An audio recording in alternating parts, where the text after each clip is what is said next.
Hello guys, welcome back to my channel. आज की video बहुत इन्फॉर्मेटिव, बहुत इंटरेस्टिंग होने वाली है क्योंकि आज की वीडियो में आपसे बात करने वाली हूँ हाइमन के बारे में। हाइमन के बारे में लोगों के मन में बहुत तरह के तमाम तरह के डाउट्स होते हैं। आज उन सबको क्लियर करेंगे। हाइमन को हमारी सोसाइटी में ज्यादातर वर्जिनिटी से जोड़ा जाता है कि किसी लड़की का हाइमन टूटा हुआ है इसका मतलब कि वो वर्जिन नहीं है। उसके चरित्र को, उसकी पवित्रता को हाइमन से जज किया जाता है। तो क्या सचमुच हाइमन को हम वर्जिनिटी से कंपेयर कर सकते हैं या नहीं कर सकते, हम इस वीडियो में डिस्कस करेंगे। साथ ही मैं आपको ये भी बताऊंगी कि हाइमन दिखता कैसा है, हाइमन का लड़कियों के शरीर में रोल क्या होता है, या फिर मैं ये भी बताऊंगी कि जो हाइमन है उसके फटने के और भी क्या कारण होते हैं। इन सभी चीजों को, मतलब हाइमन के बारे में A to Z इंफॉर्मेशन मैं आपको आज दूंगी। तो स्टार्ट करते वीडियो को। सबसे पहले यही समझते हैं कि हाइमन होता क्या है। तो हाइमन को समझे उससे पहले हमको हाइमन की चित्र, हमको हाइमन का इमेज देखना होगा। तो देखो, जो आपको ये वाला एरिया दिख रहा है, ये वाले एरिया को क्या कहते हैं, हम हाइमन कहते हैं। ठीक है, जो ये वाला एरिया ये आपका हाइमन है।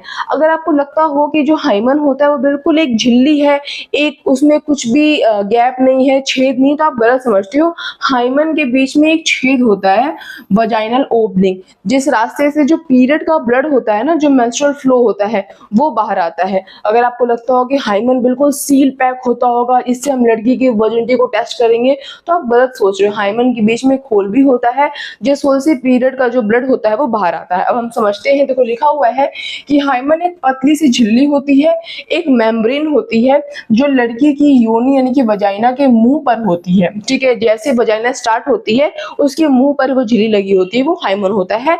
लेकिन उस हाइमन के अंदर एक छेद होता है, एक ओपनिंग होती है, क्योंकि वहां से पीरियड के ब्लड को आना होता है। यह झिल्ली पूरी तरीके से योनि को बंद नहीं करती है, बल्कि इसमें से एक छोटा सा छेद होता है जिससे पीरियड का खून बाहर निकलता है। मतलब अगर वही जो मैंने आपको बताया कि ये पूरी तरह से आपके वजाइना को, आपकी योनि को बंद नहीं करेगा, इसमें छेद होगा जिसके रास्ते पीरियड का जो ब्लड है वो बाहर आएगा। अब हम हाइमन के बारे में कुछ इंपॉर्टेंट बातें जानते हैं। सबसे पहली बात, ये जन्म से ही होता है। बहुत सारे पुरुषों को, बहुत सारे लोगों को ऐसा लगता है कि जब लड़की जवान होती है, 12-13 वर्ष की उम्र तक पहुंचती है, तब जो हाइमन होता है वो डेवलप होता है। तो ऐसा बिल्कुल भी सत्य नहीं है। जो हाइमन होता है, जब भ्रूण होता है वो इंसान, मतलब जब वो अपनी माँ के गर्भ में होता है, जैसे उसके हाथ डेवलप हो रहे हैं, आंख नाक सब कुछ डेवलप हो रहा है, तो उसी फेज के दौरान, उसी डेवलपमेंट के दौरान हाइमन भी, जो महिला, जो लड़की होती है, वो पेट के अंदर, जब वो गर्भ के अंदर रहती तभी से उसके शरीर में हाइमन डेवलप हो जाता है। लेकिन हर लड़की का हाइमन अलग होता है।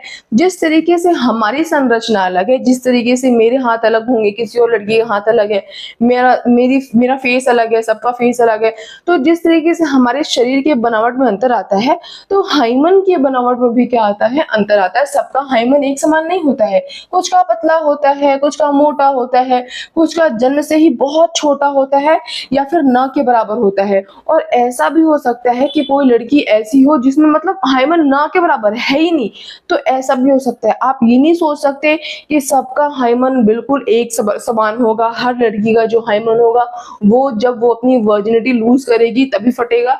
इस तरीके की आपको मानसिकता नहीं रखनी चाहिए।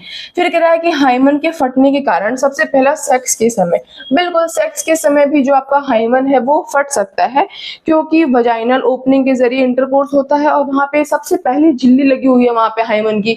तो उसके दौरान आपका जो हाइमन है, वो जो फीमेल का हाइमन है वो फट सकता है। आगे लिखा हुआ है, साइकिल चलाने से, घुड़सवारी करने से, जिम्नास्टिक, खेल कूद या फिर कोई भी ऐसी एक्टिविटी जिसमें आप फिजिकली बहुत ज्यादा एक्टिव हो, तो हाइमन क्या है, एक पतली सी झिल्ली ही तो है, तो क्यों नहीं टूट सकती, बिल्कुल टूट सकती है। फिर आगे कह रहा है कि टैम्पून या मेंस्ट्रुअल कप के इस्तेमाल से, टैम्पून या मेंस्ट्रुअल कप अगर नहीं पता हो तो मैं आपको बताना चाहूंगी। जैसे पीरियड होते हैं तो फीमेल क्या यूज करती है, जो सैनिटरी पैड होता है उसका इस्तेमाल करती है। बट बहुत सारी फीमेल्स ऐसी होती हैं जो टैम्पून और मेंस्ट्रुअल कप का भी इस्तेमाल करती है। क्या होता है अगर नहीं पता तो मैं इमेज लगा दूंगी, आपको आइडिया तो हो ही जाएगा। तो उस टैम्पून को वजाइना के अंदर इंसर्ट करना होता है, उस मेंस्ट्रुअल कप को भी एक फोल्ड बनाकर वजाइना के अंदर बिल्कुल इंसर्ट करना होता है।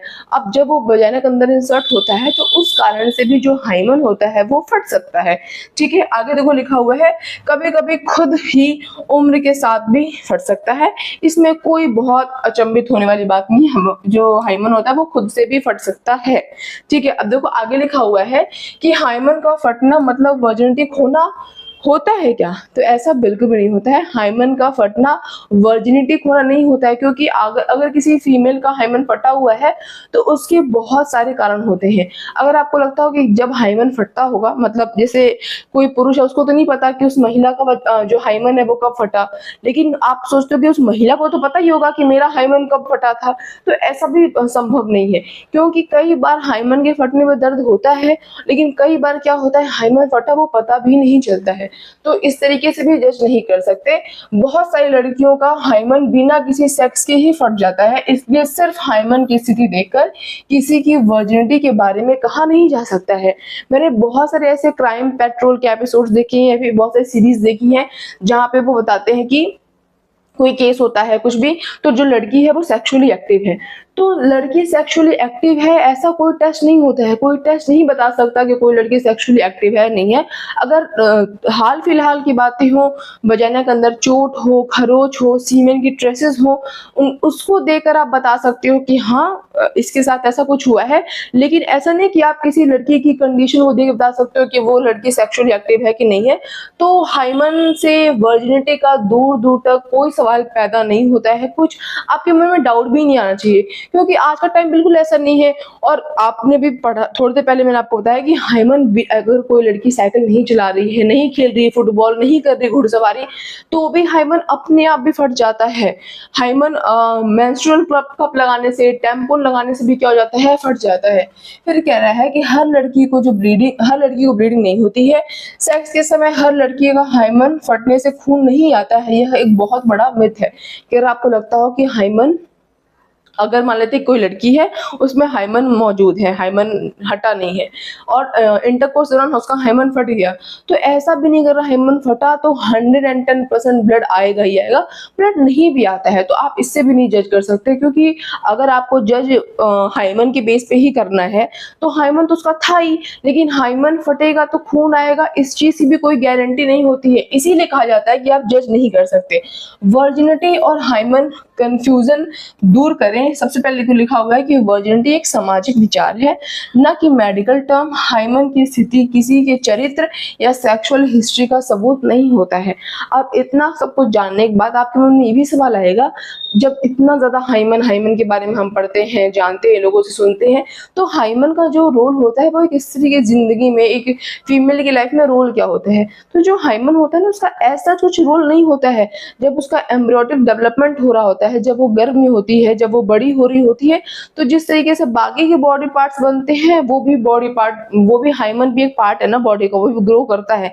लेकिन बाहर आने के बाद इतना बड़ा उसका कुछ रोल नहीं होता है। हाँ ये कह सकते हैं कि जब उम्र बहुत छोटी होती है तो उस टाइम पे बैक्टीरिया से, डस्ट से, धूल से, इन सबको कुछ हद तक, 100% नहीं, कुछ हद तक हमारे शरीर को, वजाइना को प्रोटेक्ट करने का काम जो हाइमन होता है वो करता है। अन्यथा उसकी जिंदगी में ऐसा कुछ रोल नहीं होता है। हमारी फर्टिलिटी पे कोई उसका रोल नहीं पड़ता है, उसका कोई असर नहीं पड़ता है। प्रेगनेंसी पे कोई प्रभाव नहीं पड़ता है, बच्चे की डिलीवरी पे कोई प्रभाव नहीं पड़ता है। किसी भी चीज पे हाइमन का हमारी जिंदगी में ऐसा कुछ प्रभाव नहीं पड़ता है। तो आज की इस वीडियो के लिए बस इतना ही। मैं उम्मीद करती हूँ आपको हर एक बात समझ में आई होगी कि ये हाइमन होता क्या है, इसका काम क्या होता है, सब कुछ A to Z। फिर भी कुछ डाउट होगा तो कमेंट सेक्शन में कमेंट कर देना। आज की इस वीडियो में बस इतना ही, मिलेंगे नेक्स्ट वीडियो में। That's all, bye guys.